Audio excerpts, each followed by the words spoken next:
public hearing regarding proposed text amendments of the text of Appendix A, zoning, Article 1 title, applicability and purpose, Article 3 administration, Article 4 definitions, Article 5 provision for official zoning map and establishment of districts, Article 6 general provisions, Article 7 zoning district standards, Article 8 non-conforming status uses, Article 9 planning development, Article 13 non-commercial poultry, Article 14 legal status provisions of the City of Clarkston Code of Ordinances in the Clarkston zoning ordinance.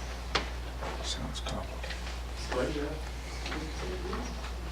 Go ahead. Now we'll open up the public hearing from this very important topic. Those of you who are against may come to the podium and within 3 minutes limitation, please express it. Yeah, we get Jamie to do an overview before we open up public comment, just so that Jamie, will you please everybody's come on up the and same page. give an overview on this? And that will disqualify him from voting on it?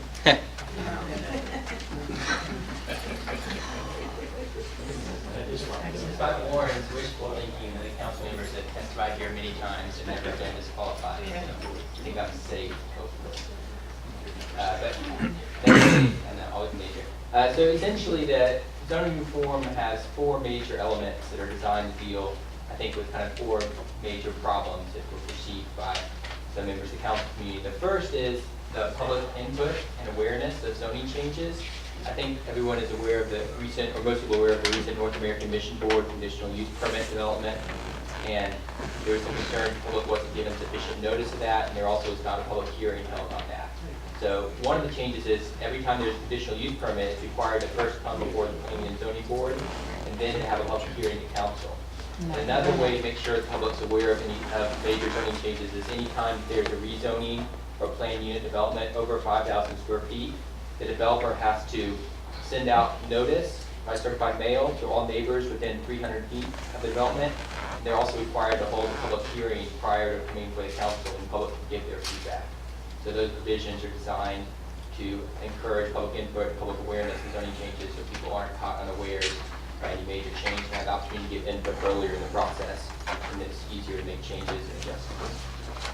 The second major concern provision is that currently in Clarkston, and I honestly did not know this until about a year ago, it's actually not legal to do tutoring or childcare within homes and apartments, which I'm sure as you all know, that rule is not followed.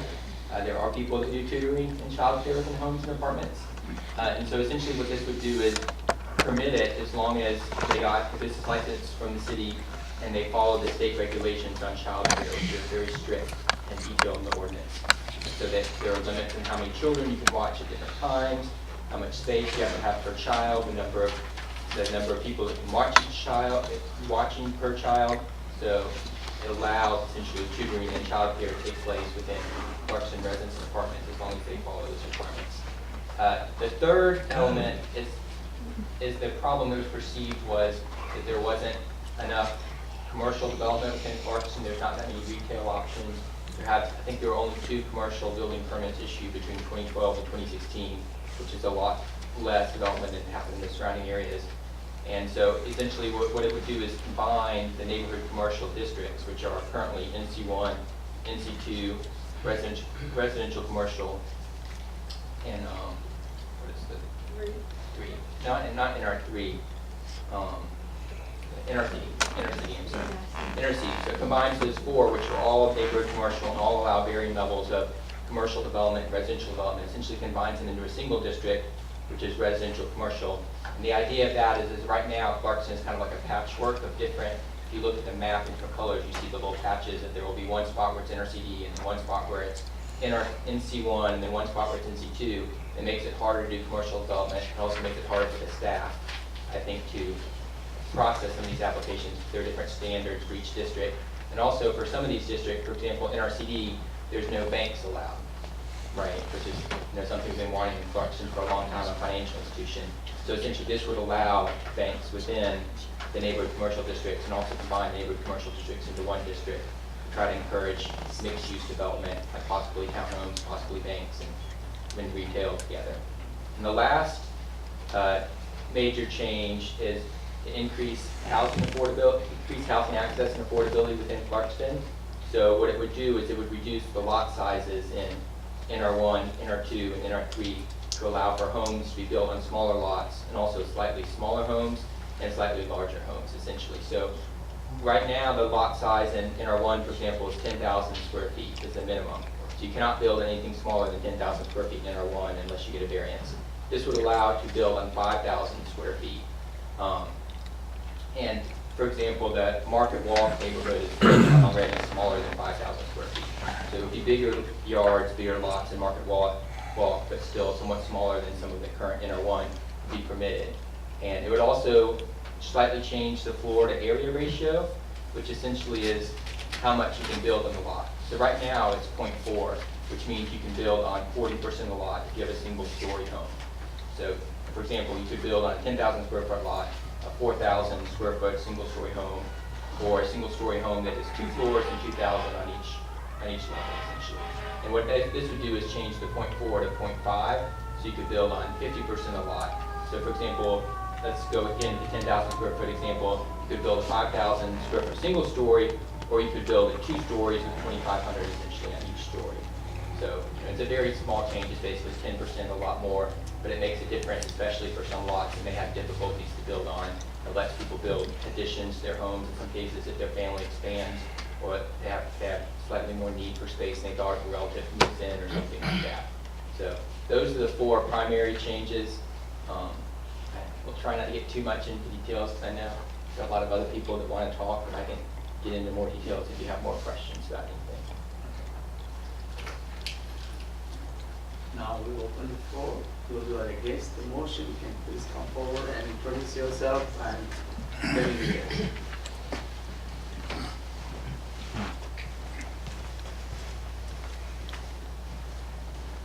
Hello, Laura Hopkins, I live on Poplar. I'm going to be real quick, and I'm probably also not going to stay after this tonight, but I wanted to read something I found today in an online magazine, and it says, voters have effectively zero basic understanding of public policy and how the unknowable number of different pieces interact with each other. There is nothing holistic in the voting public. Politics is cobbled together from experience and conversation, long nights of meditation. They don't want anything like libertopia. By the way, the person that read this is like a rabid libertarian. He's a city planter of libertarians. So they don't want anything like a libertopia. They just want things to get better for them and those they know in tangible ways. And all of this is exogenous. It's out of anyone's control. Politicals might motivate a couple extra percent to vote one way or another, but big swings are exceptions, not the rule.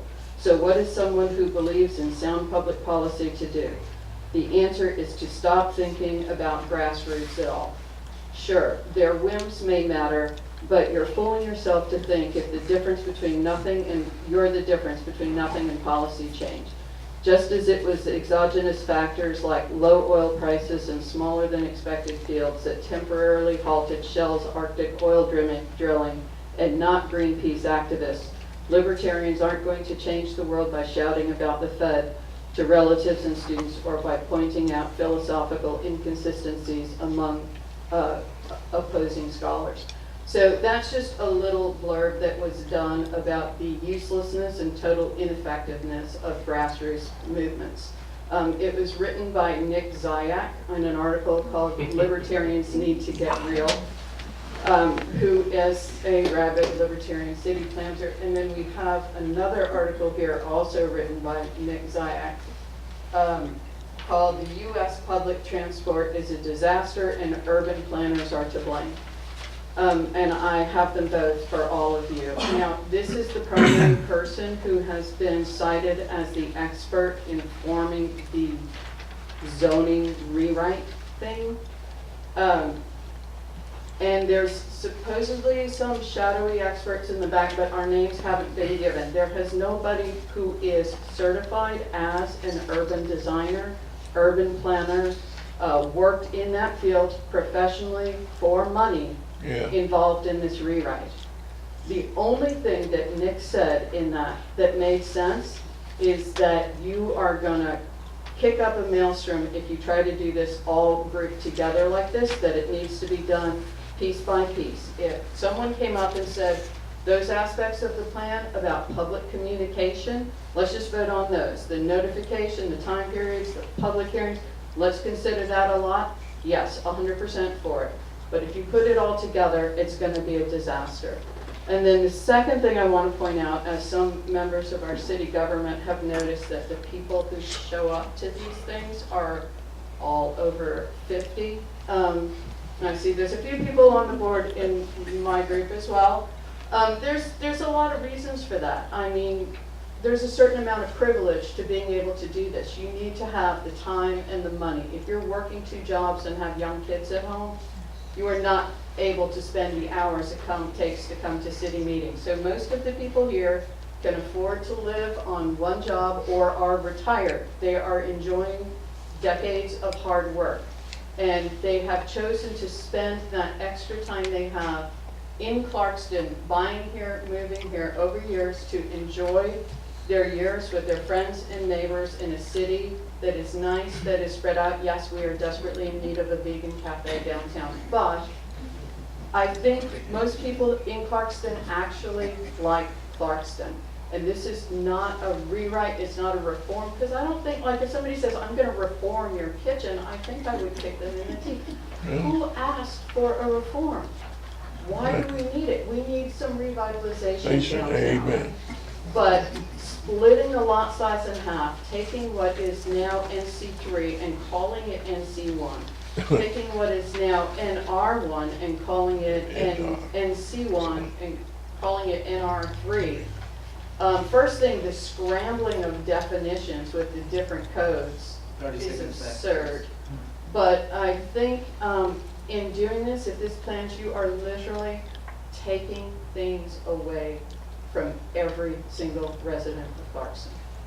You are taking away what people have worked their whole life for. That's right. And I'm gonna just kind of give you these so you can have some reference. I think you can Exactly.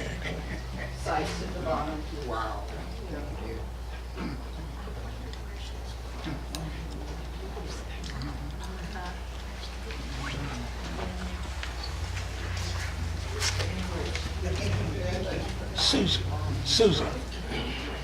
Susan. I'm John Cargill, resident of 975 Rogers Street, which means I've been looking at a dumpster and construction zone for over a year now. And sometimes listening to the dumpster being dumped in the middle of the night. It was just stated by a member of the committee that Clarkston needs affordable housing. I think this rezoning could provide more affordable housing because it will lessen some of our property values. Most certainly would. I really haven't seen the details of this plan, and I would expect it's so extensive that it would have been publicized more. Perhaps I've been left out of the loop somehow. I won't ask questions. It's on the website. Okay. I would just ask both this committee and of the city council for complete transparency in this, including what are the benefits to each aspect of the community and what is the harm to each aspect of the community. What are the benefits to the members of the Planning and Zoning Committee, or any harms to members or properties owned by the Planning and Zoning Committee, and also to the City Council. What would be the effect on their particular properties? Does anyone have any interest in this, is what I'm getting at. I would want to hear from the council and from the Planning and Zoning Committee clear, mind-boggling advantages of this plan. Because in order to make such a radical change to our zoning, there must be some amazing advantages to be gained. I'm not an expert in commercial zoning, but I see huge flaws in the plan for the residential section, particularly the single-family residential areas that would be downgraded to allow a lot of piecemeal development in existing neighborhoods that seem fine just as they are. Also, I'd like to hear case histories and examples of other cities, other neighborhoods that have adopted this zoning plan and have seen successful results. If we're the first to do this, then certainly we would go about it in a much more studied way. And I would suggest also that experts be consulted in this. I'm hoping for the best. I'm hoping that this, if done, would be done in an educated manner, consistent with the needs of the citizens. Thank you. Chris Busing, 19-year resident of Clarkston. This, Mock Street. This Nick Zaya, whom Laura just quoted, has been Jamie Carroll's constantly referred to expert, and the reason for why this should be adopted, because of all of his great knowledge supporting this. Yet, he says unqualifiedly, I mean, absolutely, that it should be done in a piecemeal manner, which is exactly the opposite of what Jamie is proposing. So Jamie's expert is really telling Jamie, don't do this.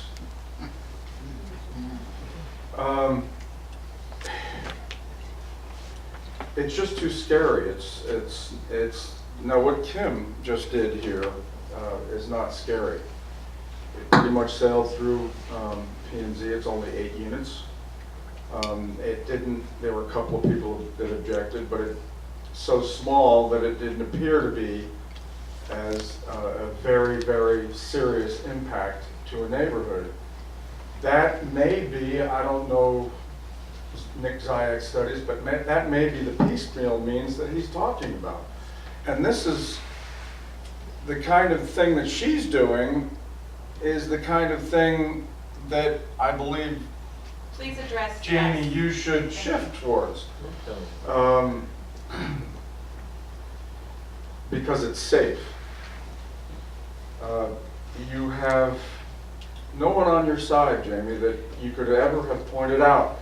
All right, I'll look this way, but I'll talk to Jamie. You're the voice. You have no one on your side, Jamie, that you can. You have no one on your side, Jamie. Please be respectful. Whoa, stop. No, you This stop. is Miranda, not- you're the You're out of chair. order. Please be respectful. I'm addressing Go ahead, the Chris. board, but I'm using other names. You have no one on your side, Jamie, that you have ever identified. I mean, you've got the entire city against you, every citizen against you. It's everyone else against you. I mean, maybe where is your higher knowledge that you can demonstrate as to why one of us can at least compromise or jump over to your side? 30 seconds left. So, all right, the expert that Jamie keeps pointing to, it's too scary. Kim's planned use development, that should be the model. Oh, well, yeah, I think we may have worked, Jamie, to thinking that we should need an expert. I just wrote on Nextdoor recently. You know, the expert doesn't have to be a $40,000 firm. There's somebody in Atlanta, someone, somewhere that we can find, I'm done, who's smarter than everyone else in this room. There's always somebody smarter than you. There's always someone smarter than me. There's always someone smarter than Shawana. There's always someone smarter than Amy. And there's always someone smarter than Jamie. Let's find that person. Doesn't have to cost $40,000. It could cost $500 for them to talk an hour before we have to hire a $40,000 firm. Keep in mind that it's the city manager's recommendation that we contract with more experts. No harm in that. Thank you. Yes. Hi, I'm Jean Hilliard, Cranford Drive, and I've been I'm sorry, say the street one more time. Cranford Drive.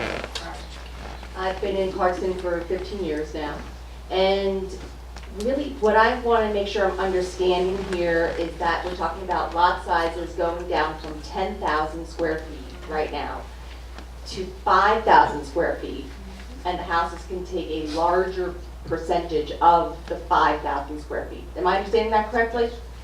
That's what's been suggested. Okay. That's a huge difference, right? And that is making me think, well, shoot, I could cut my lot into 3 lots probably. Seriously, I have a very large lot. So can I put 2 more houses on my lot? I mean, this is a serious question. And if I can, then can everybody in my neighborhood? Because there's a lot of big lots there. And one of the things I love about Clarkston is that everybody has these large lovely lots. Maybe not everybody, but a lot of people do. That's right. When you walk around here, it's like you're in sort of country in the city, right? And then when you go around over there by East Avenue and Poplar, those are the cutest little neighborhoods, and those houses have big, beautiful lots, and we're talking about putting 37 little houses right back there. Like, why? Like, why don't we go down to like 20? Why don't we try to keep it in the feel of Clarkston? So we're talking about changing all this residential zoning just so we can fit 37 little houses over there. We've had a problem here with high density. We do. We have a problem with high density. And the places that have high density, they're not maintained the right way.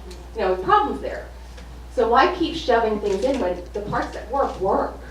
So that's just my question. Do we really need to make the lots that much smaller? Maybe like 7,500 square feet, I can understand. Mowing my yard sucks, I mean, it's true. But, you know, he's my neighbor, so it's an enormous pretty lot. But to have, should I put 2 more houses on my lot if I can? Probably not. That's it. Thanks. Thank you, Jim. Warren Hadlock, 1210 West Smith Street. I agree and I sympathize with everybody who's been up here speaking so far.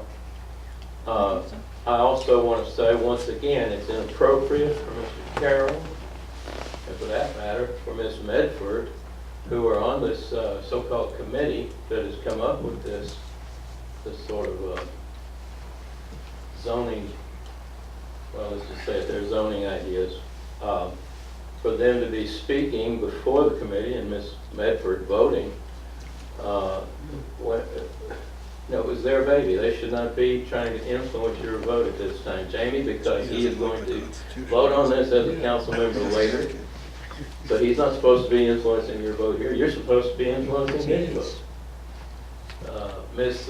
Medford has no business voting on it because that is not an objective presentation. You're not supposed to be presenting your own thing, and voting on your own thing on the committee that you're on.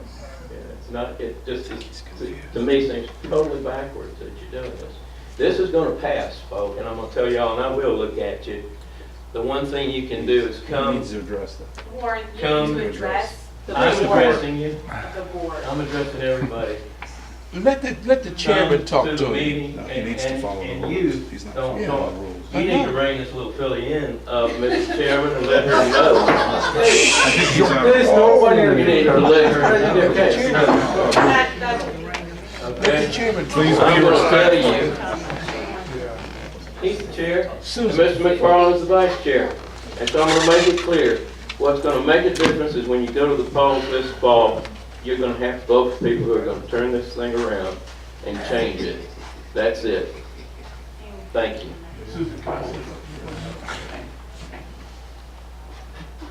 Yeah, MANGER from 3793 Church Street, and your former mayor, and a former board member, chairman of this board. This lady right here has been in Clarkston for years, and she's one of the reasons why I moved to Clarkston, because it was so comfortable, it was homey, was family style. You had these gorgeous lots with houses on them. You had people crossing over your bushes and saying good morning to you and asking you if you want a cup of coffee. And now all of a sudden we're getting somebody that has not been here a long time and has not seen a rewrite before that cost us $60,000. And look what we got. $60,000, folks. And now we have a gentleman that not even versed in land use development or planning to tell this city that they're going to take away our gorgeous lots of R1. That is ridiculous. You know, I'm not against Jamie for his idea or whoever sits on this committee. I'm against them trying to rezone our city, and they're not professionals. They don't know. They didn't sit on those charrettes in 2006 when we sat down and had the future land use for this city. None of them were here. That lady was, I was, he was. So why don't y'all listen to us for a change? We're the citizens. I've been waiting for this lady right here to build a small house. I told her at one of the stretches, I wanted a 600 or less house. That's what I've been saving for. Those houses on East Avenue, I can't afford those. $100,000 house I can because I've been saving for it. And I'm retired and I can't afford no $300,000 home. So you guys are getting ready to step into the, what do you call that four-letter word? Is to step in? So I think you better, that gentleman right back there, you better take his recommendation and send it to the council and tell the council, listen to him, he knows what he's talking about. And that's what we pay him for, his experience and expertise. So please, please, send a recommendation to the council to reject whatever Jamie is sending to that council and tell them to take the recommendation of our city manager. Please, vote. Okay? Thank you. Thank you very much.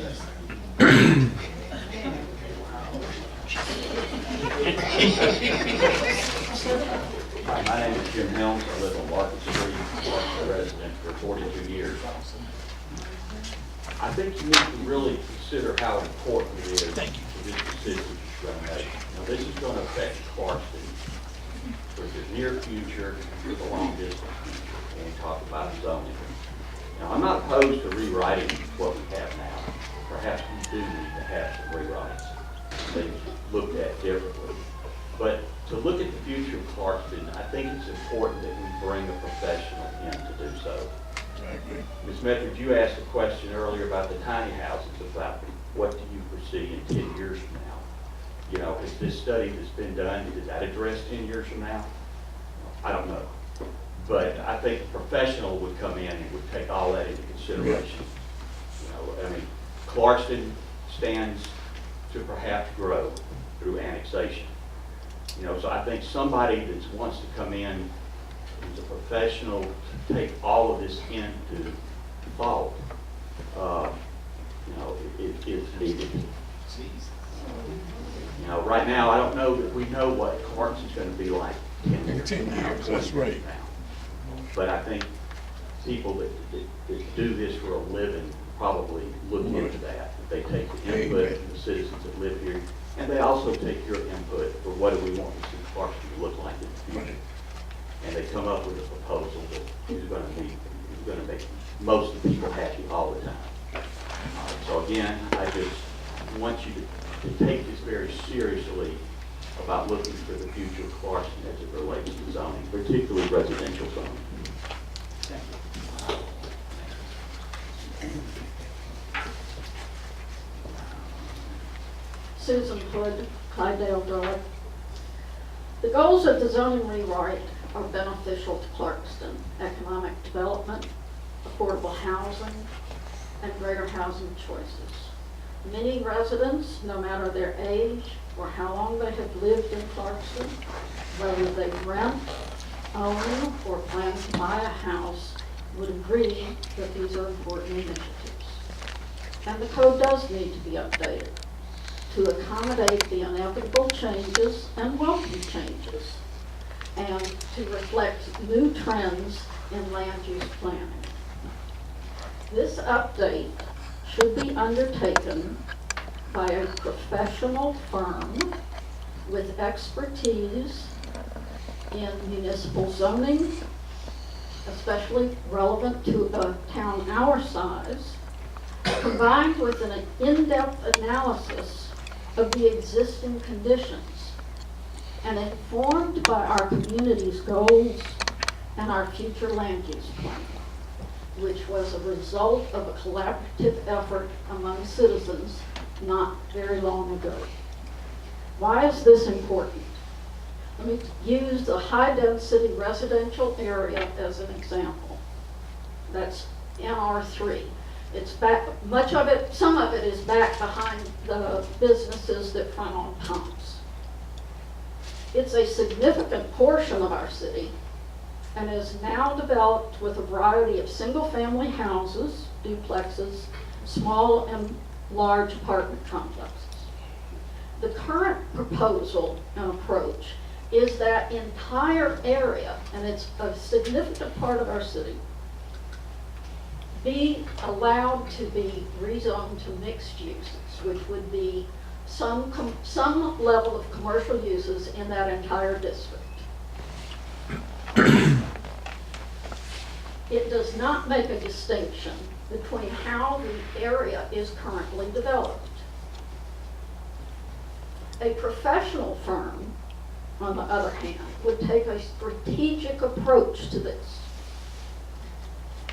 First, they might ask what is working and what is not working with our current mixed-use zoning areas. Should that be changed? Should those regulations be changed? Should those areas be enlarged?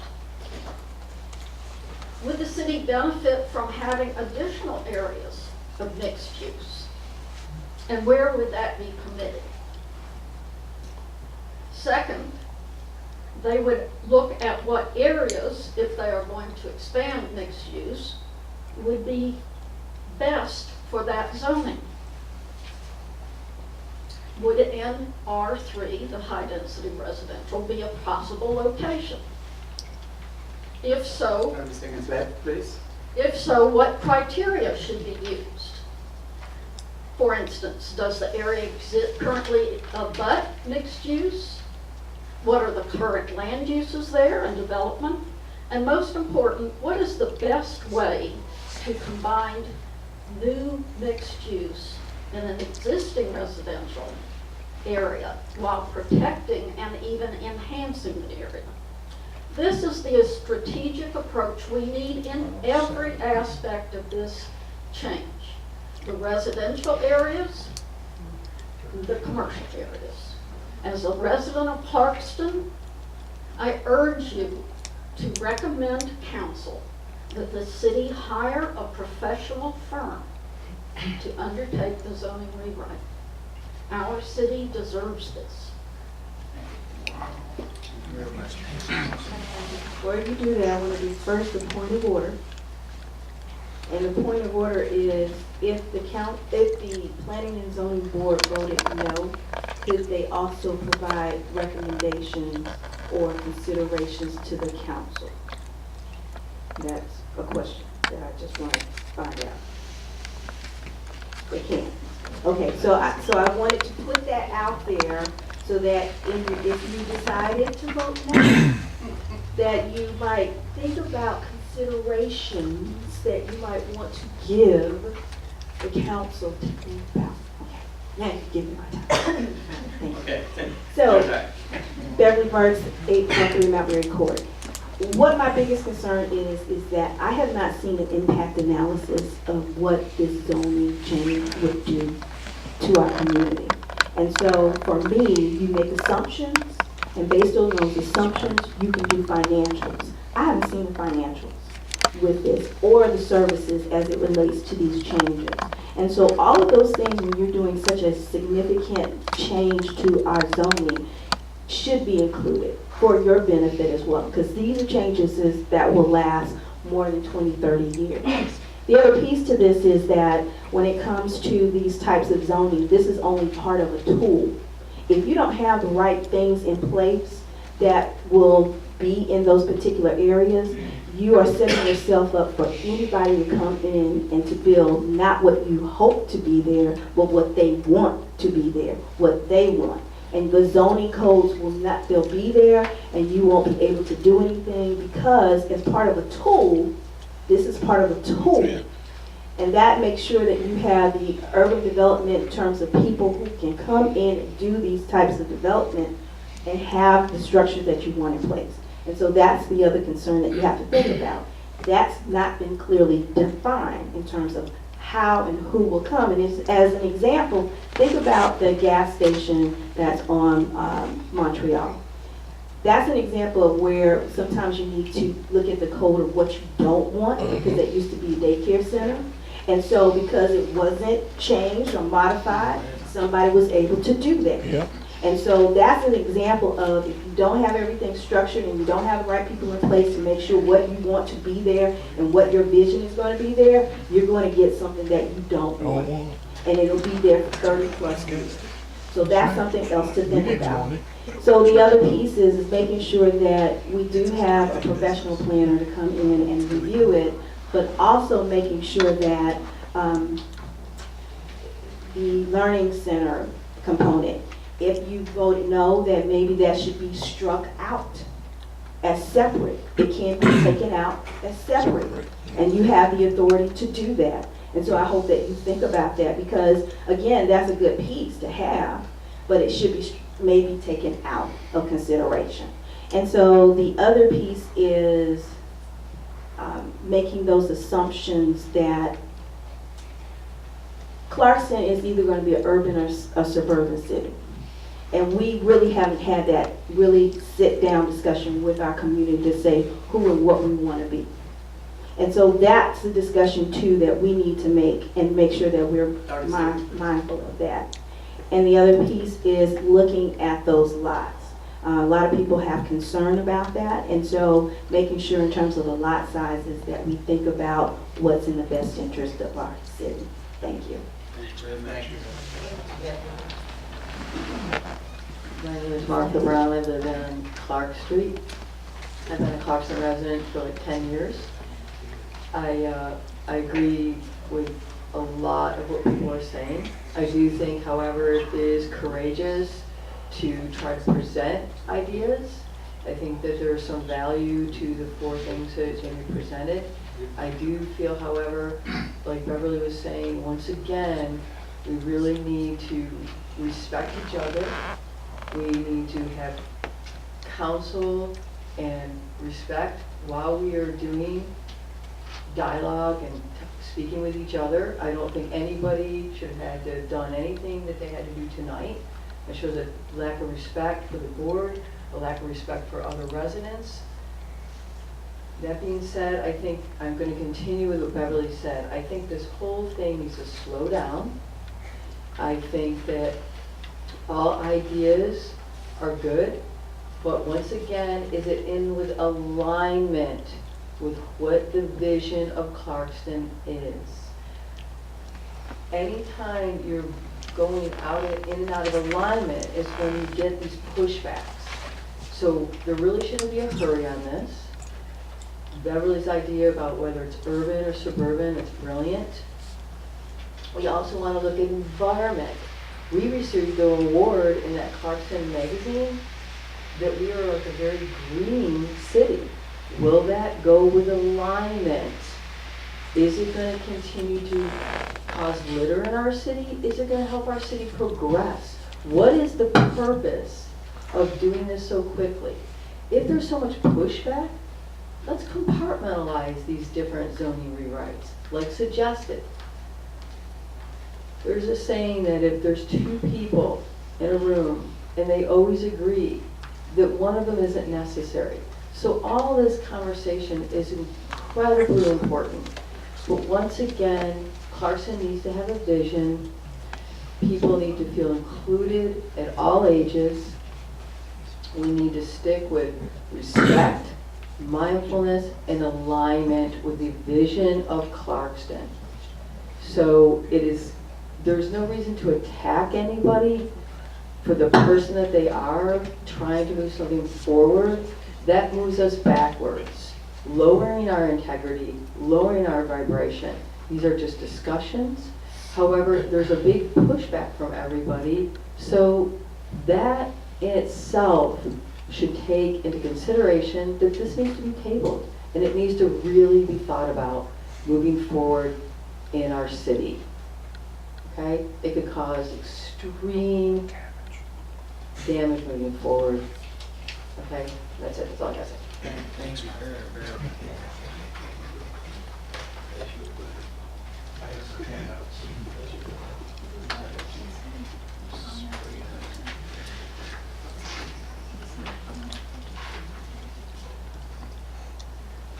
Good evening, Chairman and members of the board. My name is Bob Zeckler.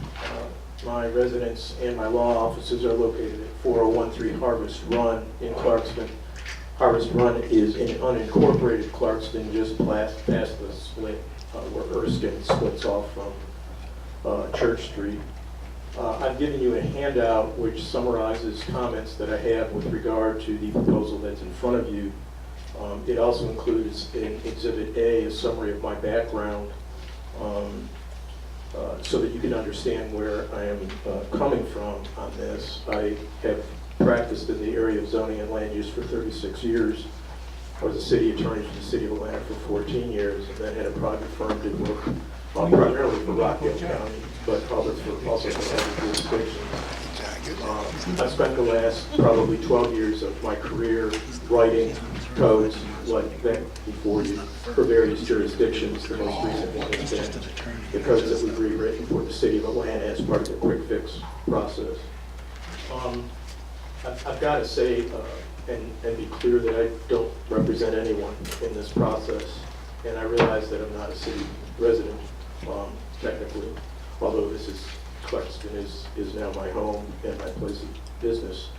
And I do have a policy, a personal policy, that I try not to get involved with zoning matters in the places where I live because I do so much of it during the day. It's nice to come back home and not have to be immersed in zoning squabbles, which can sometimes get difficult. But when I became aware of the changes and took the time to read the proposed changes, including the revised ordinance that's online, as well as your, it was actually adopted, I think, in 2015 LCI study and your comprehensive development plan, and of course your zoning code and your charter, it became clear to me that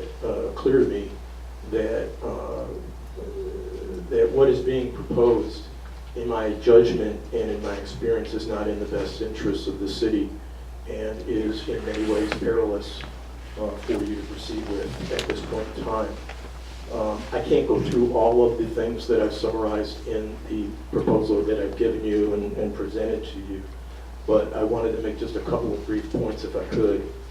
The first is that I would ask, having been immersed in this work for 36 years, that you consider that the changes that are proposed are not minor. They are extremely transformative. When you meddle with metrics that are associated with certain zoning districts, like floor area ratios, combined with lot coverage, combined with setbacks, and combined with height, what you are essentially doing is altering the box in which the development can occur. Now, sometimes floor area ratio should be changed. I will tell you that I'm not aware of a single family residential district in the city of Atlanta that has a floor area ratio above 0.4. This proposal is 0.5, which is a very high floor area ratio for single family residential neighborhoods. But when you combine floor area ratio with lot coverage, which this proposal eliminates in residential districts, which I've just never seen a zoning code that doesn't have a lot coverage provision. The reason for that is because you want to protect open space, you want to be sensitive to the environmental concerns and drainage and so forth, and these things all fit together. When you take certain metrics And when you collapse zoning districts and introduce commercial interests into areas that are not consistent with your comprehensive planning process and the comprehensive plans on your books, then what you end up with is a very difficult process that you don't really know what you're getting into. I would respectfully suggest to you that I would not be in a position today to criticize any one metric or any one change that's in front of you. It may be that some of these changes are very appropriate. I don't know. But I do know that when you do not go through a master planning process in order to arrive at the changes that you're making of this magnitude, what happens is what you're seeing here. The discussion is not about whether the neighborhood should be 35-foot height limits or 50-foot height limits, because people don't know what's going on. The discussion is not how the impact to lot compatibility and so forth, affects the new zoning districts and the introduction of commercial zoning into virtually, 80% of the city. That's not the discussion that we're hearing. What we're hearing is a lot of miscommunication, a lot of fear, a lot of concern that I don't think you can deny, and I've done a summary of it in the paper I just gave you, that this gentleman at Washington, D.C. Works at a conservative think tank. And they have an agenda that's a national agenda that they peddle in local government. And, that's fine. I've represented plenty of builders and developers myself. But what you have to do is you have to look at this stuff systemically. And that's not what this does. And the result is what you're seeing here tonight. So I would highly recommend to you that you consider, as you deliberate through these complex issues, that you please consider the benefit of a planning study with this 5-page report. I can assure you, having done this for a long period of time, is not a planning study. If you could recommend that a planning study be engaged in some way, then I think you will find that the results of that will have incorporated stakeholders from all different sectors of this city, the development community, the residential community, the business owner community, and will result in a process that everyone can gel around and come around to. There will be disagreements about certain points, but I really do think that it is absolutely necessary that a municipality go through that process before entertaining changes of this magnitude. I put in the little paper that I gave you that I have never in my entire career worked on a zoning code of this, with changes of this magnitude that have not been preceded by a master planning process. And by way of example, I've included some of the zoning change processes and land use plans and so forth that you see around the Georgia area. I would urge you to either recommend denial of this proposal or recommend that it be tabled so that a professional planning study can be undertaken and we can get consumer and city stakeholder interests come together so that new changes can be recommended where they're needed in a systemic way and in consistency with your comprehensive development plan. Thank you very much. Thank you so much. Thank you very much. Hi, Davis Morris, Lincoln Street in Columbus. I concur with so much of what has already been said. I just want to reiterate that this, when I say drastic or enormous zoning change has been done, but it hasn't been inclusive. It hasn't been the negotiations and the communication with the entire city and with every resident. For instance, I'm going back, and many of you have heard it before. Our neighborhood was zoned in R3, and there are a number of people here from our neighborhood. There are owners, and some live there, and some don't. But we own land. Our neighborhood dates back to slavery. This should have been known before this drastic zoning change, so that some other things could have been considered. One shoe does not fit all. One shoe does not fit all. As an educator, when I was in the classroom with 25 or more children, every child could not be taught and they could not learn the same way.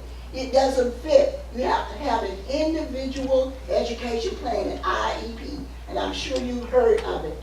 it has been, it's kind of exhausting to know that we have been left out of something that's so important and that drew a lot of people to Clarkston because of the residential area, getting away from the inner city, so to speak, or the urban, where they have to go and work to get further out in the suburban area.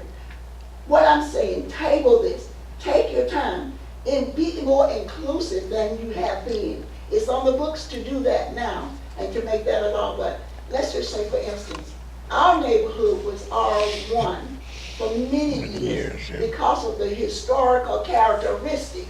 We couldn't label it a historical district, but we're working on it because of so many of the houses have been changed.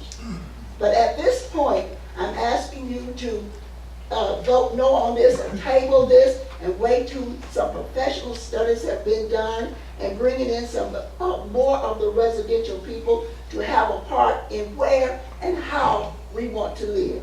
Thank you.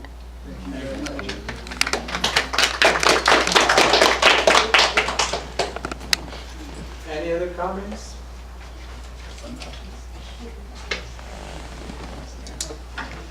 Do we have anyone supporting the motion?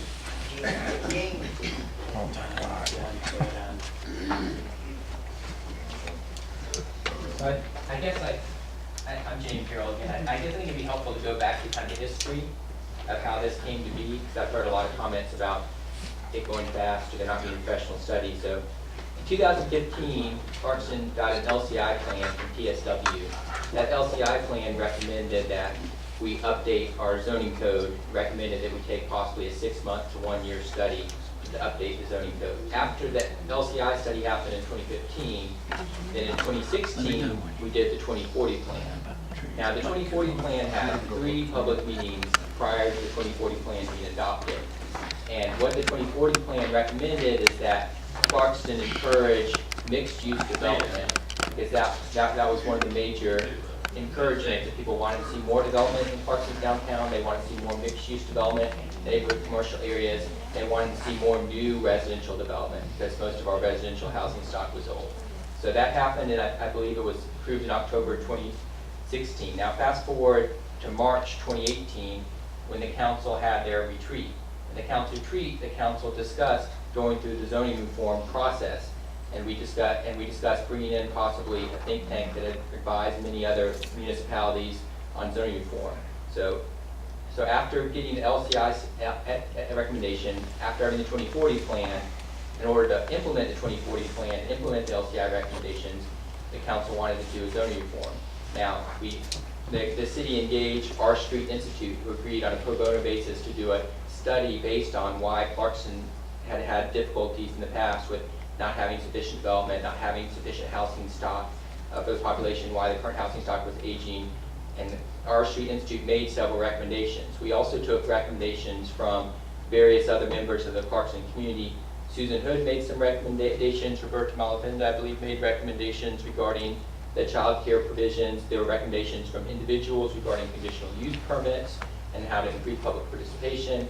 There were a lot of people in apartments that would tell me when I was campaigning that I want to be able to buy a house in Clarkston, but I can't find anything because everything I find is either old and needs a lot of repairs that I can't afford to make, or it gets snapped up as soon as it comes on the market. So I can't count the number of people that I talked going through apartments saying, is there any way we can make more opportunities to buy single family homes in Clarkston? Because right now I'm essentially forced to go out to Lilburn, to go out to Stone Mountain, to go further away from my community because I can't get the house that I would like to be able to get in Clarkston.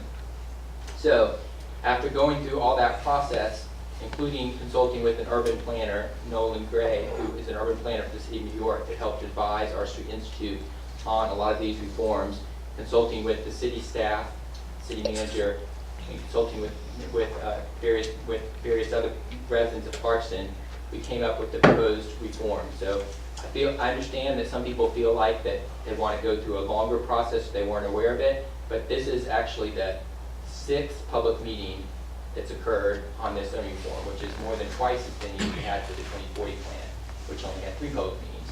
There have been 4 committee meetings and 1 work session that was devoted to the zoning reform. So I do feel like, I understand some people would like a longer, more involved process, but what I'm telling you is that there has been already a pretty long and involved process. I can understand not everyone participated in all that or has the time or the ability to participate in all that, and that's just the reality of busy life. And I think there's one good comment that I think Laura made, is that we see a lot of the people here that I think have the ability to participate, or a lot of times they retire because they have the ability to come out to these meetings and be more consistent in participation. But what I don't think you see is maybe as much representation from younger families in apartments that are busy, that are working hourly jobs so they can't afford to take off for a meeting, or that have young children. And I think we have to also think about their interests and what they may want, the ability to be able to buy a smaller starter home and a smaller yard in Clarkston. I think some people want 10,000 square feet yards that are giant. I think that's great. You know, I'm not trying to take that away from you at all. You have the right to that. But if someone can't afford that, or doesn't have the time to maintain that, or doesn't have the money to purchase that, or maybe is even disabled and can't mow it and can't afford to hire someone else to mow it, I think we should give them the option to think about having a smaller yard themselves. And the other thing I've heard so much is that, you know, that there are all these possible negative impacts and all these unknown instances of what could happen. But I think we've already seen examples of this in Clarkston without seeing its impacts. For example, the Market Walk neighborhood has lots under 5,000 square feet, has the setbacks that are almost exactly the same as recommended in R1. And I don't think we've seen the chaos within the Market Walk neighborhood that might have been predicted, because we've already seen an example of something very similar to this happening within Clarkston, because it's a planned unit development. And I went and measured actually, and Market Walk has exactly the front and side setbacks that would be allowed in R1. And it has even smaller lot sizes than would be allowed in R1. So I feel like that this is not as radical a change as people are saying, and it's also not like an unprecedented change that we haven't seen examples of even in our own communities. But what I do feel like this would do is it would allow people the option to have a smaller home, possibly if they would like to, and on a smaller lot that they can maybe afford. And the other thing is, I heard some mention of studies and impact studies. So there are provisions in the proposed zoning form that would allow planning development manager to request a study on the traffic impact, a study on the economic impact, and a study on the environmental impact of any development from a developer. Now, right now, Clarkston doesn't have those, so a lot of times, I think we saw with the church development, we would like to have a traffic study before they got to P&Z, but I think the planning development didn't have the authority to ask for that. So that's why we didn't have that. But this zoning form would give them the authority to ask for an economic impact development, to ask for environmental impact development, to ask for a traffic impact development, which would let, I think, the planning and zoning board and the council be more informed as to these developments, the potential side effects or costs of each development prior to making a decision on them. And the combination of that with the requirement for public meeting, requirement for more notice to residents, I think would give the residents more notice and more involvement in each development. So I recognize this does give people more freedom to build on smaller lots, but it combines that with having more public involvement and more public checks and balances on it as well. So I've already gone way over my 3 minutes, so I'll stop. Thank you, Jay. All right.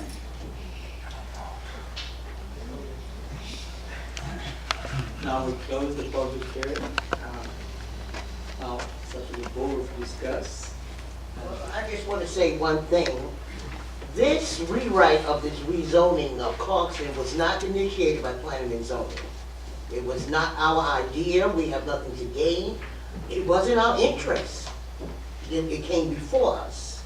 And as far as I'm concerned, the administrative text amendments, like title changes, the daycare, that's fine.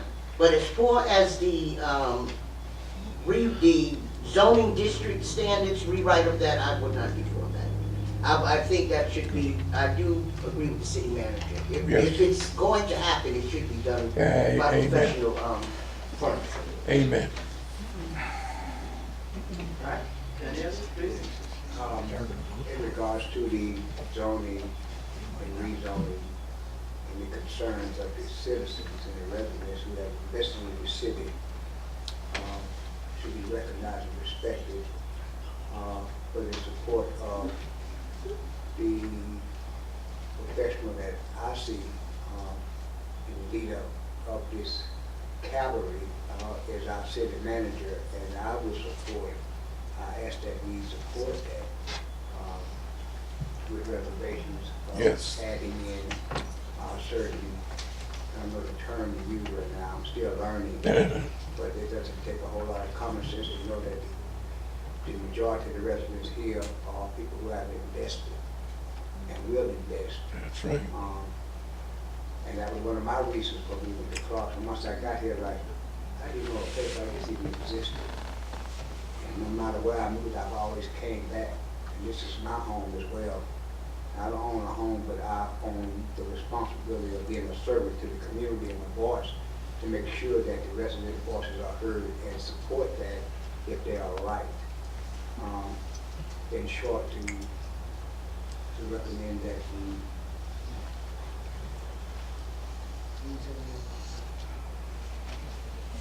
we do not change the ordinance at this time, but maybe table it and allow whatever needs to be built to that be considered. And that's just important. I have to accept the passion and the commitment of the residents who have came out and will continue to come out, and I support that with the recommendation that we do not accept this rezoning. And that's how I'm really qualified to have more information to say. All right, thanks. I've got two, I guess, big concerns. Okay. I got notes, and I got questions, and I got comments, y'all. I ain't even gonna lie. Let's hear it. And I have done extensive research on this. I went down to let everybody know I have researched every home in the city of Clarkston. I have researched the lot sizes, the property values. I have researched the years that they were built. Like, I have gone through this city and researched it and looked into it. I went through our LCI, the 2040 comprehensive plan, and I took this with our, that's not our 2040 plan. Oh. Our 2040 plan, and I made notes, and I went through this. So the things I have questions, comments, and concerns about, they're kind of specific. So I understand that there may not be some patience for that, and I get it. To address the bigger issues, the real big concerns, and I've attended a lot of these meetings. And so I do want to address so that you guys know that you are being heard, that you are being listened to, that your concerns, your fears, and your worries are being heard. The real concerns being things like the lot sizes, and a lot of it wondering who started this, who decided to make this change? Where did this change come from? Where did this movement to change our zoning come from? It came from the comprehensive LCI. This is exactly what this document says. In our 2040 plan, it says we will rewrite our zoning, and it says we will do a lot of the very exact things that are in this rewrite. Just to, highlight a few of them. We wanted to have programs for children and young adults. There's your child care nod. We wanted to have housing stock improvements. We want more business and pop-up restaurants. We want to expand our sidewalks. We want to improve access to businesses. We want to improve our transportation and pedestrian circulation. We want to provide safe and contextual neighborhoods and commercial centers. This would include things like cottage industries. This would include things like allowing the public more and greater impact and input on the zoning. We wanted, all right. We wanted, our complaints. We lack a diversity in multifamily housing stock. We lack development in general. What were the other complaints of okay, so, and to answer that, we want to mixed-use development. We wanted to provide aging in place for our citizens. We agreed to enhance our existing housing stock. We wanted to promote more pop-up food truck or entrepreneurial activities. We want to encourage families to remain in Clarkston. We want to encourage development that allows for aging in place. All of these things are things we have said in our 2040 plan that we want to do, that we aim to do. That's our goal, right? So, if that's our goal, how do we get there? And this plan, when you go through this plan, in honesty, this gets us one step closer. This does not accomplish all of those things, but it gets us one step closer in a lot of ways. So increasing our housing stock, making things upward mobile, so that folks can have, so that more people have single housing. We are trying to increase the single housing in Clarkston because that's what there's a shortage of. That's what we agreed on in our 2040 plan. And that's a lot of what this does, is finds a way to increase the single family housing, the homes that we want, that we say we want people to have. Increasing development and business, a lot of the ways you can do that, and it was suggested here in our 2040 plan, is by mixed use development, where you mix in residential and business uses.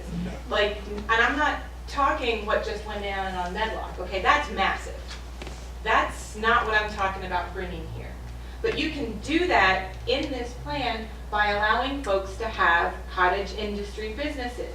Allowing somebody to get a house and open a seamstress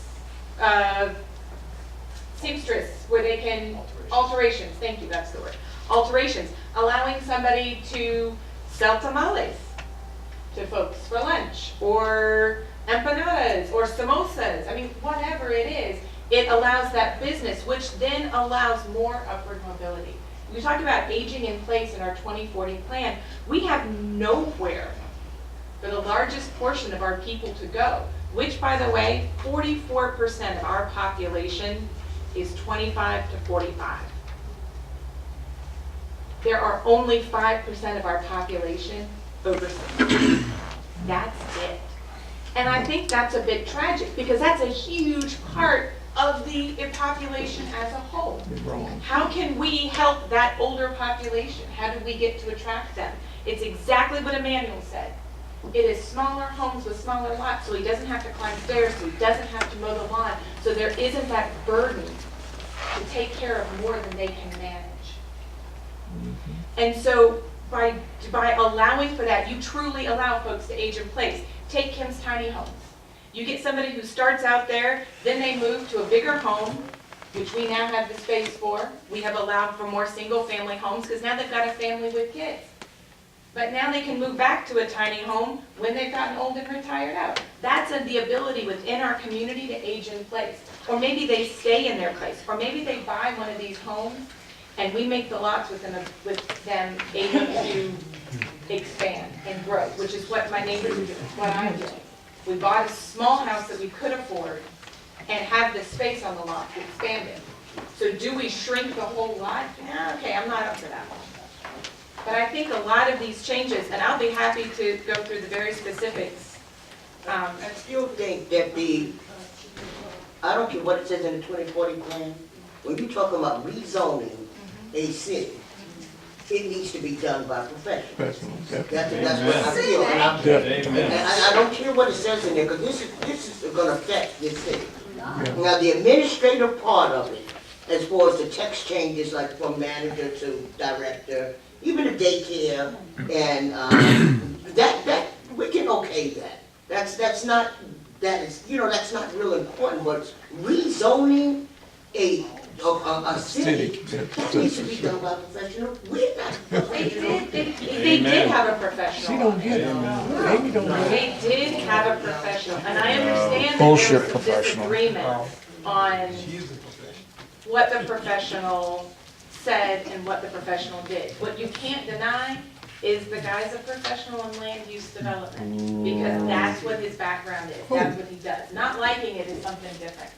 The specifics that I'm really worried about, because I wouldn't pass it as it stands, I've got a whole lot of things I'd want to change. Number one of them being the fact that we need a policy in place so that whatever passes from this board goes to city council exactly as it's written. That's not currently in our zone. That East Avenue Poplar development, who brought that up? Oh, Laura, she left. Okay, she brought that up. They changed that plan, y'all. From what we saw here, they changed it and passed it to City Hall with something different. Would we have passed what they proposed? I don't even know, because we didn't get to see it. So that to me is concerning. That to me is really concerning. Yes. Sorry. We did deny it, we did deny it. We denied that plan, but they took that plan to City Hall and changed what they presented to City Hall. And that concerns me, because now City Hall is getting recommendations on a plan that we didn't see. What if we had approved it and then they changed to something terrible?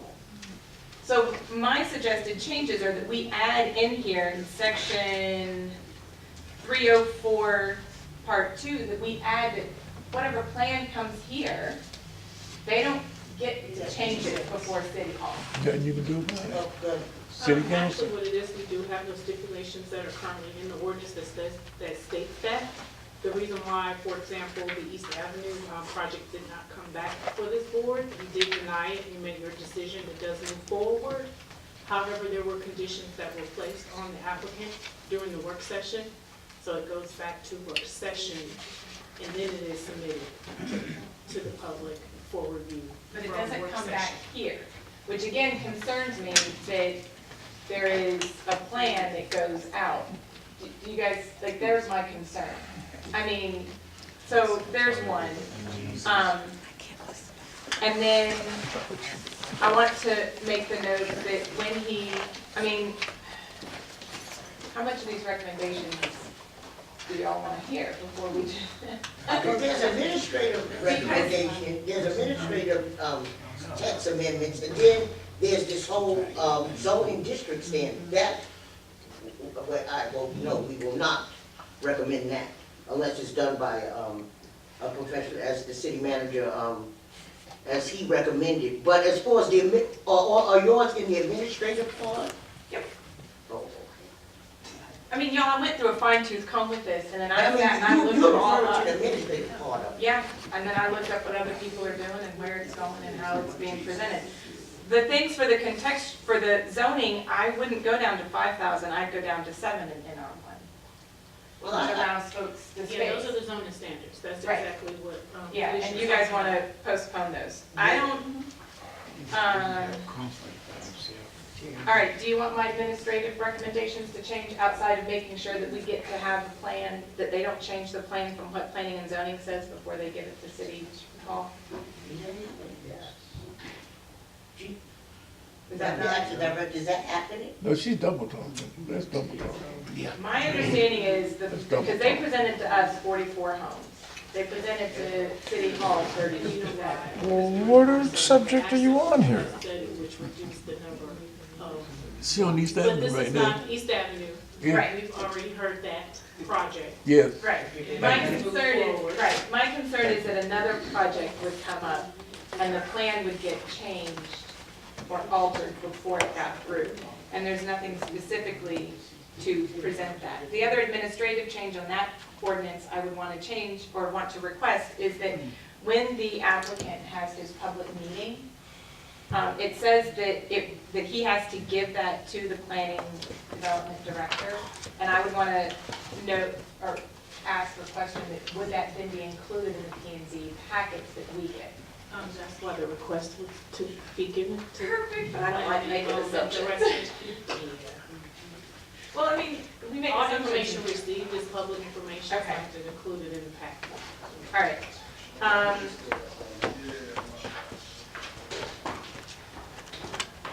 The other thing is the reapplications, if they get denied. The change here is down to 2 months. I think that's a really tight turnaround. I would rather see them come up with more like 3 or 4 months. I do agree with that. I do agree with that change. I mean, that you're right, that 2 months is really too, You guys want to say 6 months, 4 months?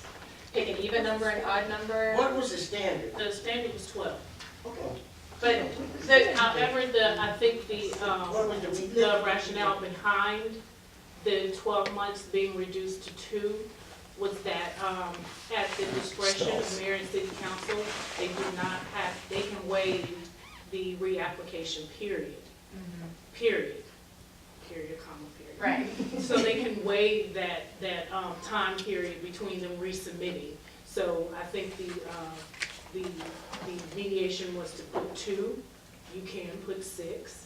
If you Right. do put 6, again, it is at the discretion of mayor and city council to reduce that or waive it. That's right. Well, one would then have the ability to do that. To resubmit. No, because if there's a is there a standard? Because it seems like there's no standard. There is a standard, there is the 12, and some have resubmitted within the 12-month period. However, I don't think at the time that I've been here, that mayor and city council have actually waived the period of them resubmitting an application. They have waited the 12 months or year to resubmit an application.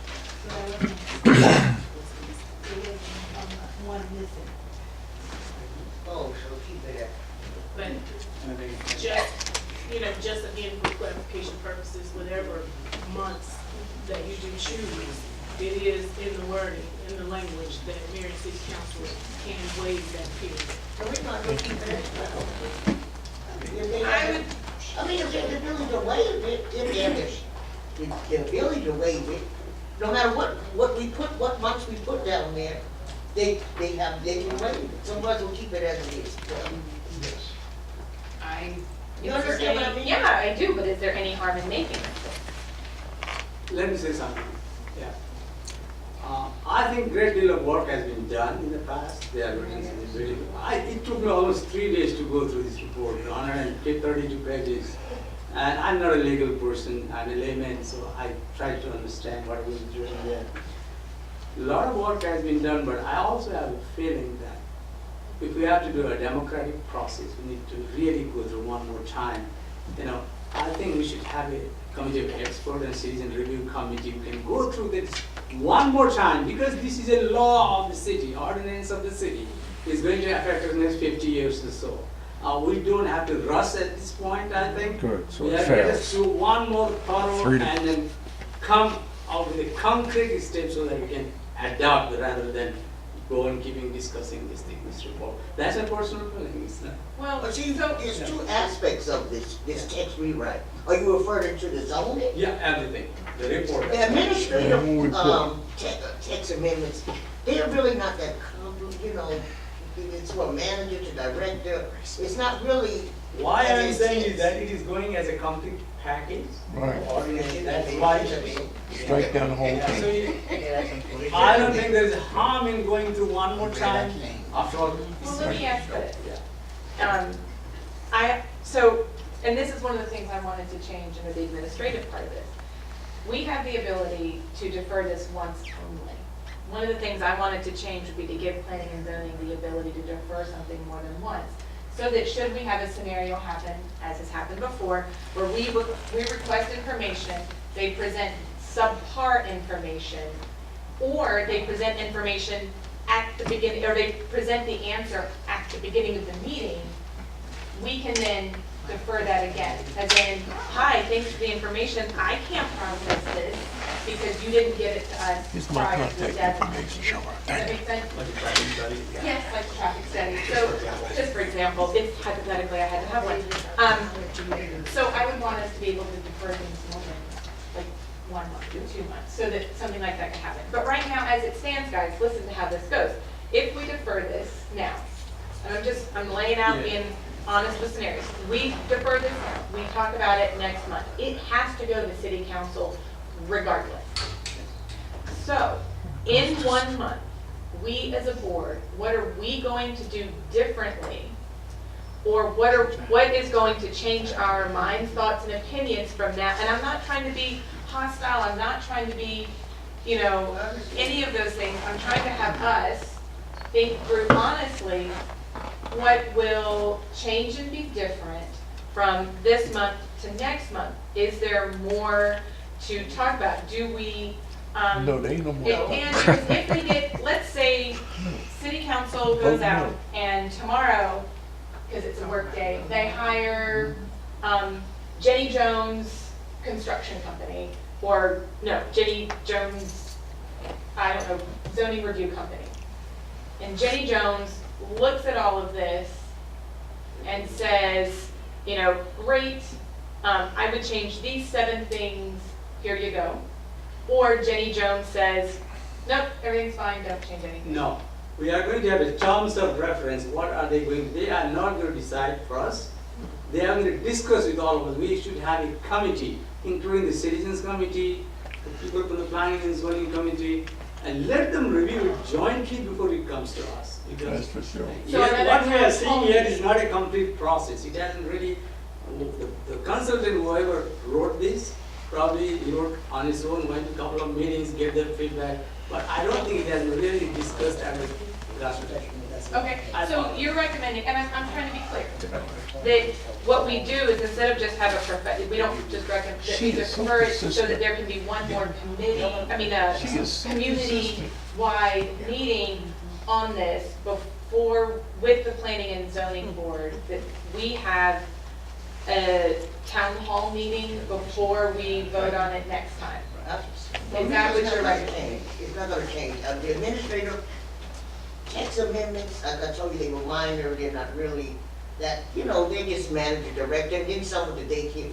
But as far as rezoning, Thank you. the rezoning of districts, Voted down. that's not changing for me. I think that should be done by a professional planning consultant firm. And I would like to ask the director, how long does it take for them to do that? It depends on the extent of what we would like for them to do. And the cost also determines, you know, the extent of the review that we're Right. requesting, and the cost will determine that also. I mean, if this ain't on me on those points. Oh, no, that's I'm fine. just So if we had it, so you want to make sure I'm hearing it clearly, then the recommendation is to, excuse me, have a review, like pass or recommend to pass give it to the everything city but manager. just that zoning What the city section. manager has Go, recommended. give it to the city manager. Professional, planning. That's what he's paid for. So I don't mind having, I think you're right, I think I it'd mean, be great to have. if this has to happen, if the rezoning has to happen, because like I said, we didn't initiate this. We did not, we We didn't. did and we didn't. I mean, like, no, Well, it didn't come out of yeah, planning that's and come zoning. off of that. But it's all in our 2040 plan. Like, everything that's there, this plan, if you, I'm happy to point out the specifics of which zone form affects which bullet point. I mean, I can do that. I know, but.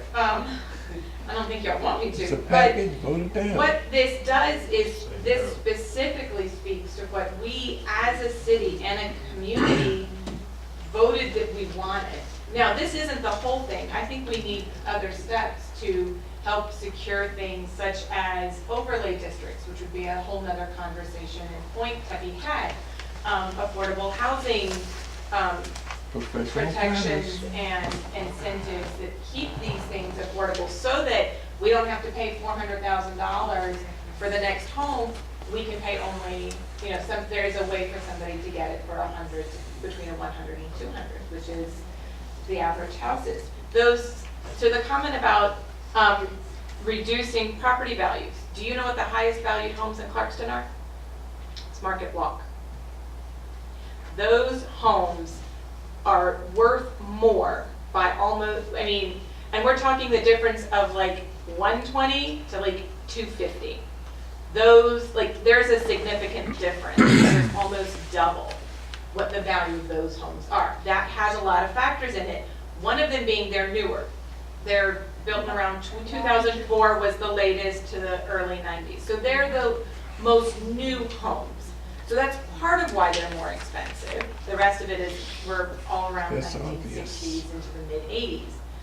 But So there is, I don't see where this is gonna decrease the property value, because that's not how it pans out across the way.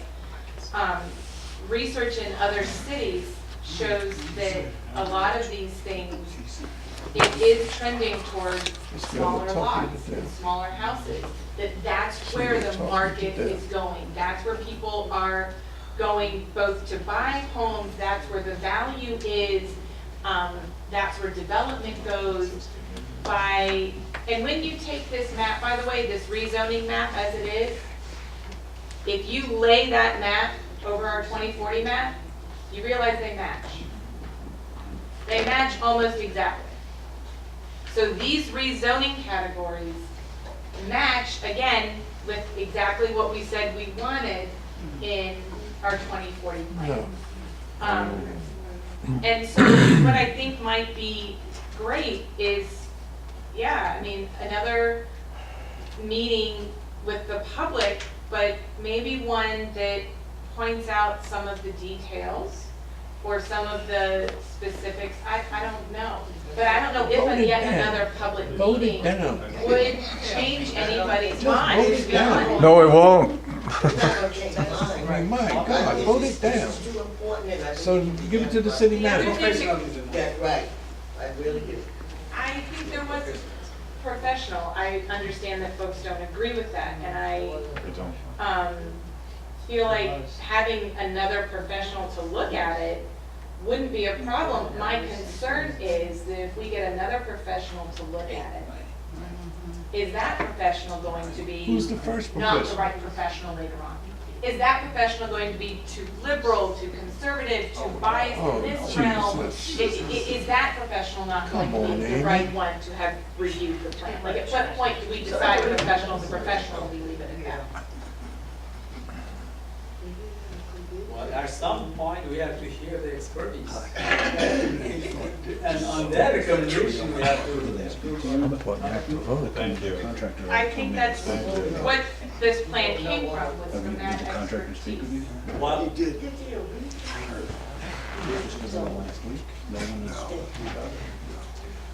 Why don't they just go ahead and vote on it?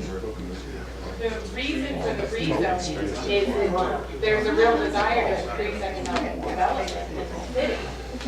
So, But they just, Hold it down. I mean, I don't have enough housing, I think, you know, down. we actually don't, there's only 12% of the entire Clarkston city that's considered a homeowner. 12% of our population is a homeowner. You guys. Vote, vote, vote, So, vote, guys, vote. no, you are here to listen. If you don't want to listen, you're Public comments. welcome to leave. Your way. comments are over. They've Have been your closed way. for quite a while now. We're trying to do our job. Yes. I'm not, I think that, I guess what I don't want to see happen, I don't want to see us go through another professional, he's not the, it's not the right professional, they want another one. I don't want to go through another public meeting and say, well, it's not good anymore. You know, at some point, we just have to decide yay or nay and vote with it. Now, I understand, I want to be able to make some very specific changes to this, even on the administrative end. And I'll be happy if we defer that to email those out, and then everybody can kind of comment, and I will post that out to everybody. And y'all can read them and make all the comments you want. Otherwise, I'm happy to go through them here, but I don't think y'all want me to. Give it to a professional firm. But all the research I've done, not just in our city, but in other cities with other, around not just the Atlanta regional area, Big cheese. but also like countrywide, what are people doing? We've got to attract our growth rate is less than 1% for the last 4 years. 12% of our population owns a home. The tragic part is 44% of our population is that target family age group, that 25 to 45 people that are raising families. How can we support them? How can we help them? And raising our single family housing stock is the way to do it. Providing single-family housing stock is how we support 44% of our population. 5% of our population are seniors. I'm not saying don't support them. I'm just saying that they need that ability to not have to climb stairs, to not have to mow, 20, 30,000 square foot lots. Because that's hard when you're older. So supporting our seniors also means providing a housing stock that they can maintain, that they can age into. And so this, I Ask the think, seniors. we need these changes to support our community people, our people that are here. I went and talked to several other people in the community. And what I found is that what they desperately want is the ability to get a house. They want an opportunity to be upward mobile. They want an opportunity to get their foot in the door with a small starter home. They cannot afford large homes on large lots. What they can afford are the moderate-sized homes that we already have in the city.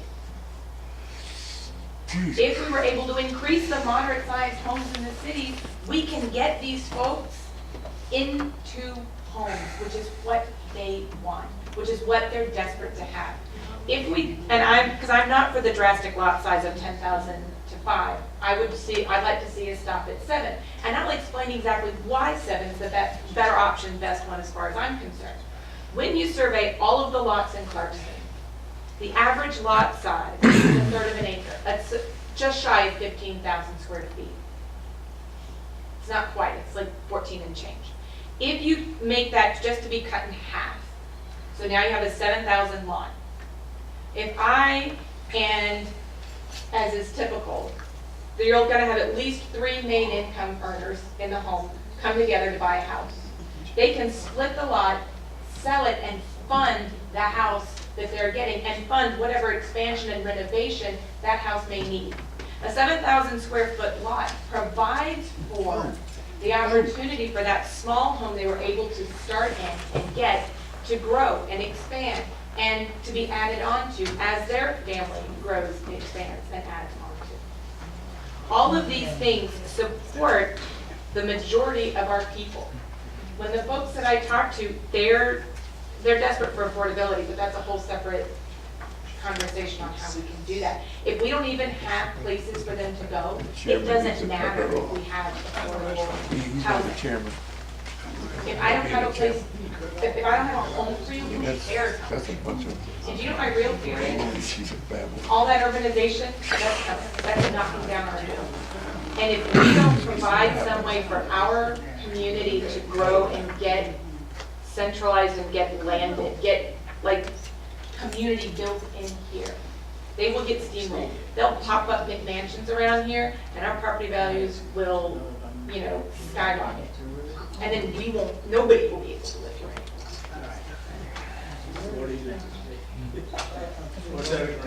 Somebody make a motion to vote. I think what we could do is, I know that there's a public meeting on this on the 23rd, next Tuesday. Did you hear that? Public. There is a public meeting, April 23rd, 7 o'clock on zoning reform. Please come. It's my big announcement. It's a work session, or work session, I'm sorry, work session meeting. I apologize for my verbiage. It's a work session meeting. There's my What I think would be good is,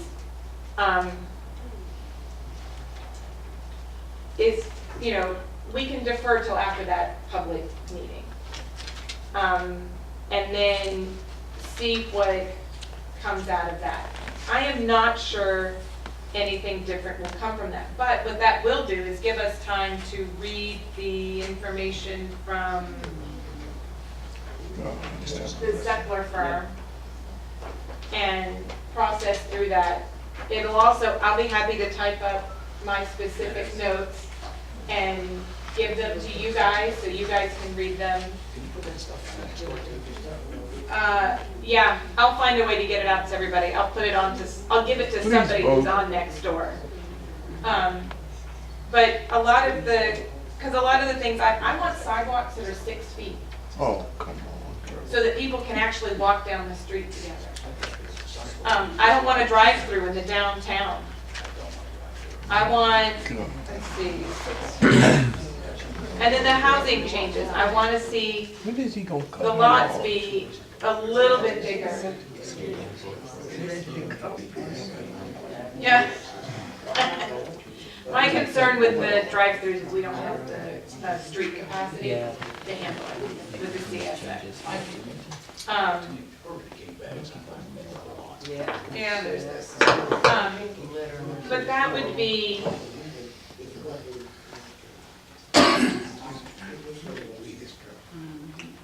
Why don't you you go and guys take want a to vote? defer it? Will plans and ideas and thoughts change, or we have more information? I would love to defer it, but my mind will not change. I think that something of this magnitude needs to be handled by a professional. Yeah. I don't think we can do it too much. On our current code, I think we're only allowed 1 month. Is that- Well, why they have her influence? From what something I've like read, that? which is, I've read this a lot, we have to do, we can only do a 1 month deferment, because if City Hall doesn't get a report in 60 days, Do not make a decision Uh-huh. moving forward to mayor and city council. with the default approval from planning and zoning, which is that's in our thing, which we would like to be able to change. I said I wanted to be able to have that opportunity to change that 60-day deadline. So what will an additional 30 days, besides the fact that it's really late? Would Talk over another 20 public minutes. meeting be helpful and constructive? No, because I think. Vote it down. Something Go. of this magnitude, I feel, Vote it should be down. handled by a professional Thank you. planning firm. So if we defer it for 30 days and they get a planning firm to look over it, How long does it Pissing take me for a off. planning? It really is. well, they can look over it in 30 days. Yeah, they It's can longer, look- it's longer than 30, because they have to do an impact analysis, they have to do an, impact study, It yes. depends on the scope of work. It's gonna that take more than we 30 days require. even to get conducive, traffic. It's talking about whole. But we can have a professional, what we could do is defer it if a professional will look over it and then say, make changes, or this is terrible, start over. I remember for them, cause there's more into that, they need to do an impact, I agree with, Beverly Burks, that there needs to be an impact analysis of how this is gonna affect the existing neighborhoods. I agree with that, it's not just a quick look on how is this going to be, you know, this doesn't look right, that don't look, they need to do an impact analysis. I think that when I say a professional planning firm, I think for them to do, but, you know, a complete analysis. That's I was right. gonna say, this Those is- are usually 18 months. Sounds good. I'm just tossing out, like having, again, since I went and looked that up, it's about an 18-month process. Good. What I'm wondering is, what do we gain from that 18 months? Is there a way, maybe we could do this in phases, maybe we approve a lot of the, town center changes, and we just say the residential shame you changes could to answer be a lot looked of those at by a questions. firm.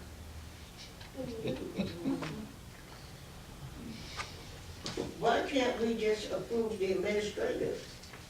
Because I have a lot of problems with just the plain administrative. Just vote the whole thing down. That's what I want, that's what I'm I'm saying. not talking about the zoning, I'm talking about the administrative. Like how they can take, Just vote it down. We have to wait like 60 how they can days. take our recommendations against Yeah. and then throw it in the garbage, like they did. Do they do that? Yes, they just did. Is it practice for them to do Is that? it practice? No, they read your recommendations, they actually make sure that the meeting minutes are in the packets, and they thoroughly go through that you have considered. But isn't that the way it is anyway? They just take a recommendation from us, but they have the Right. final say. They do, Right, and that's fine. but they do take your recommendation Right. into consideration also. What my concern was, is that we did, You know what? at the work session, my understanding is, I wasn't at the work session, so that's hearsay, I'm gonna own it. At the work session, it was a 37 house plan presented to council because it was changed based on the community meeting they had. So the developer went on and had a community meeting. That's great, awesome, I love public input. He then changed the plan and presented to city council a plan that was developed based on that community-wide meeting. That plan was not is not the plan that P and Z saw.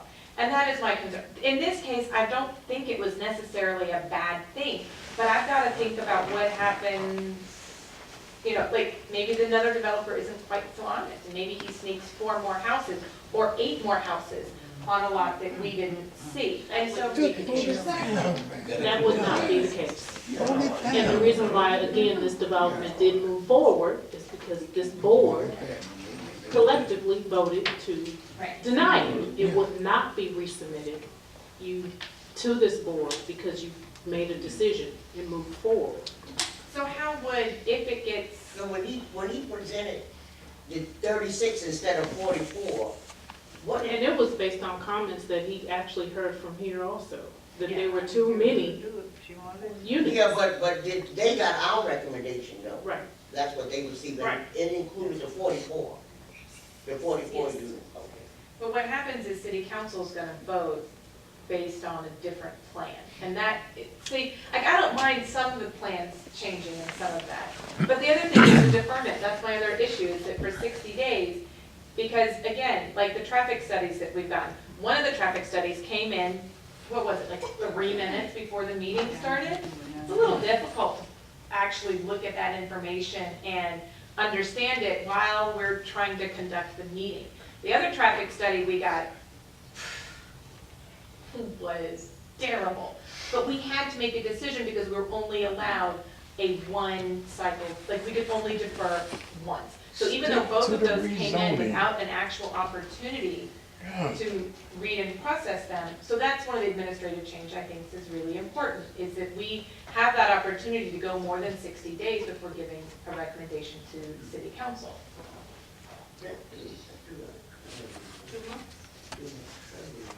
Well, because if we defer it once, then it's 60 days.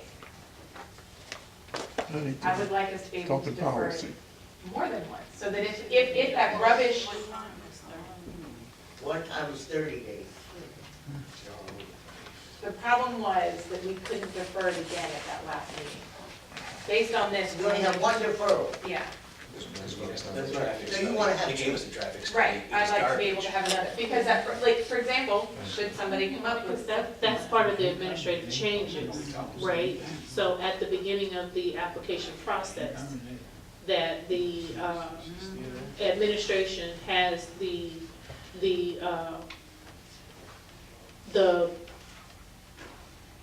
right to ask for these economic. That's part of it. Now, with that change. Right. So the studies will come with the application. So it's past the 60-day deferment. So if we've asked for a redesign and he shows up with it 5 minutes before the meeting, we can't really, we don't have the time to go through that in his, if we've asked for a redesign. Let's say East Avenue, we had said, we'll defer you if you change this. I'm just picking this one because it's done. I don't know, I think it would be better for us to have the option to defer more than once, so that, for future things that may come up, bigger issues. So if we defer this vote right now for next month, at our next meeting in May, 43 minutes.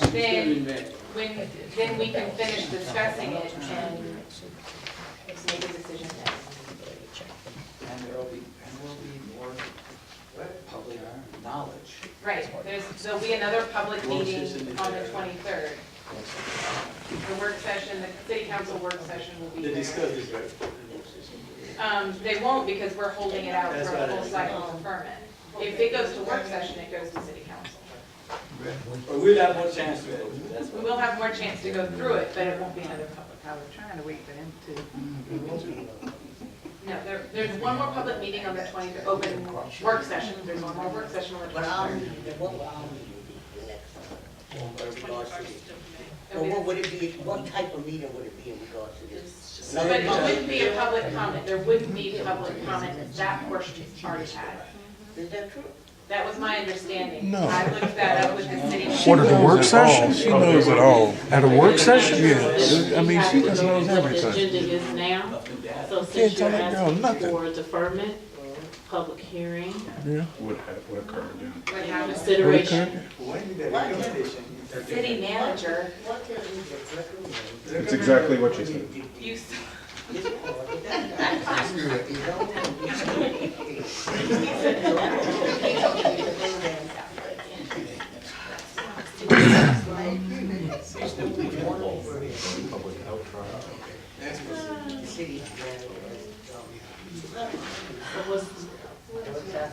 Back to the order of the meeting.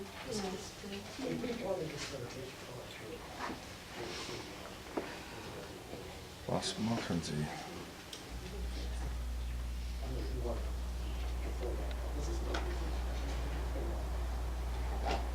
Mr. Chairman, take charge of your meeting. That's right. what is it you want to happen? I don't see, if the city manager is here, and He's what, standing right there. yes. What is your recommendation in regards to the zoning district standards?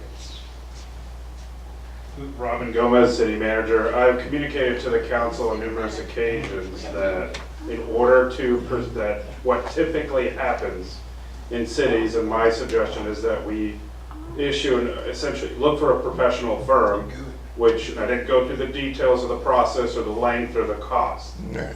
But what would happen, this is typically what happens when cities are looking to rewrite their zoning codes. Right. I spoke with Councilman Carroll about the process that had been used. I'm fine with the process that has been used.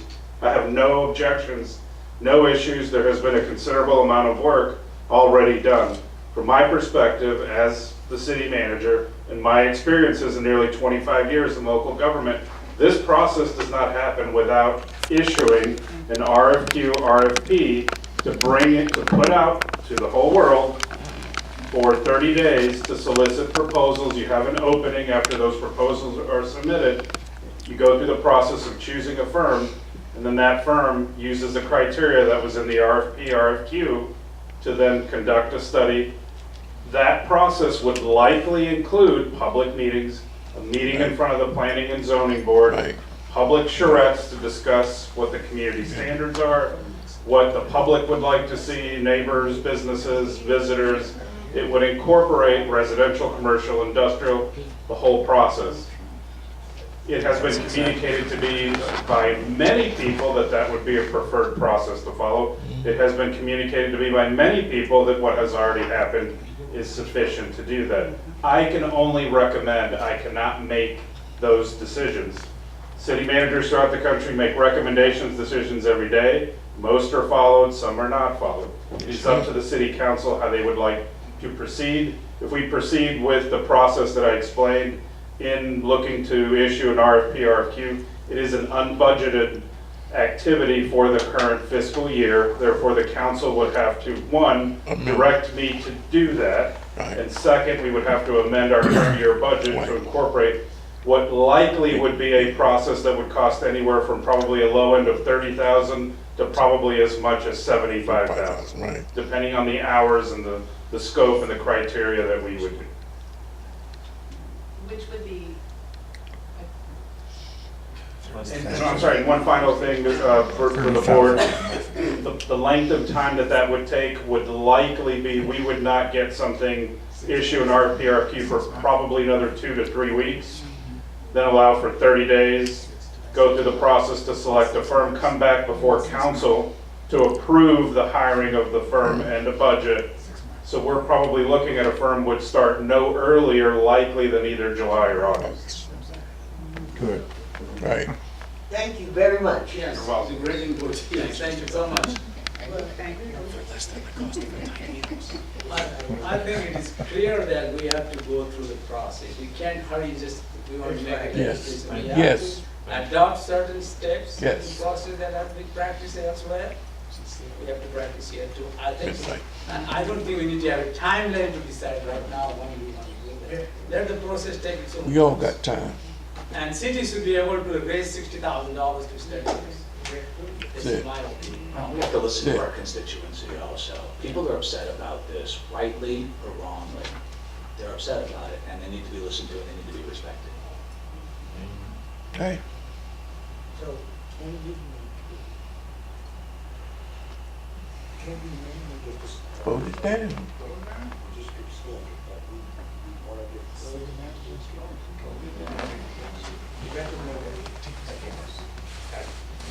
On the zoning, now the administrative department that you have, so, I have some, can we, let's do this, it's late. yes. All right, let's defer it, and I'll type up all the administrative changes that I thought. And it might be that really what No. needs to, I misunderstood something, and so that can be explained to me, you know, I'm open for No, that. no. And then we defer No, that, vote and it then down. next week, or next 21st. Vote it next down. month, then we can take that, and maybe we approve part of it, and She's gonna have her words or not. She's gonna get her words. Can we, with the, let Man, me yield to the director. As far as the zone, can we do what you suggested? we can defer the whole thing, right? Defer the whole thing, but then will we be able to defer the second part of this to, the city manager the next meeting? Because we don't want it to be in the Well, hands of. I'm trying to get clarification on what you're asking is that right now, if you did a full cycle deferment That's right. for more discussion, and then when you came back on May the 21st, deferred it to The second part. defer only the zoning district standards for a professional consultant to do the actual zoning district part. Because we've made a series of recommendations.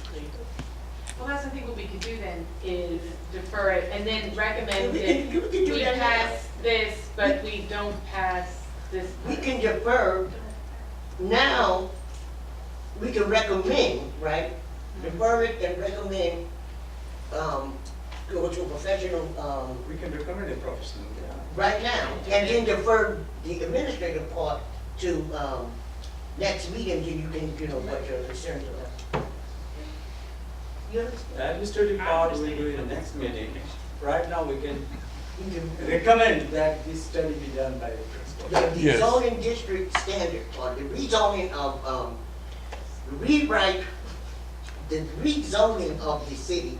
Send your we can recommendations say to the now city that we council. all agree that this should be, deferred and table, I don't know, table, I think, tabled, and to be, handled by professional She's got them so planners. confused. I You think do that, that's so She we got can them so write confused. what we can, to say what we can say right now on this part. What do you? I don't, my only thing is I feel like we've had, there's been a lot of public input, there's been a lot of discussion, and there has been reviewed by a professional. Like, the guy's a professional, and that's where the recommendations come from. Agree or disagree with them, they come from a professional. Now, to have another professional firm come through and rewrite them and redo them, I have a feeling there will be some very drastic changes ahead.